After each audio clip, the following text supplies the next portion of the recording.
Interesimi i fermerëve të Dropullit për të kultivuar kulturat e drithrave rritet vit pas viti, sidomos për kulturën e misrit. Fermerët po detyrojnë të gjejnë alternativa të tjera për të kryer procesin e vaditjes.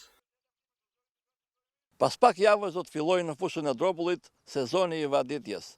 Janë me qindra hektar të mbjella me misër, por edhe me foragjere, të cilat kanë nevojë për të vaditur me ujë. Sipas të dhënave që kemi siguruar nga Drejtoria Vendore e Bujqësisë, si vjet në fushën e Dropullit janë mbjell 676 hektar me misër, nga të cilat 496 hektar është parashikuar të vaditen me rrjedhje të lirë, kurse 180 të tjerat me puse. Pjesa më e madhe e sipërfaqes së mbjell me misër shtrihet në Dropullin e sipër, ku rezervuari i Peperit vazhdon të jetë burimi kryesor për vaditjen.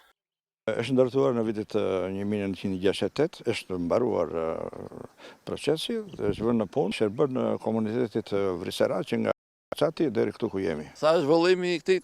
33.500.000 m3. Zoti Anastas Kolok ka administruar për shumë vite këtë rezervuar dhe e njeh në çdo detaj. Madje e konsideron shumë të nevojshëm investimin që do të kryhet së shpejti nga pushteti vendor me fondet të Ministrisë së Bujqësisë, Ushqimit dhe Zhvillimit Rural. Bashkia e Dropullit ka në jurisdiksionin e saj 19 rezervuare, nga të cilat vetëm 5 janë funksionale për vaditjen.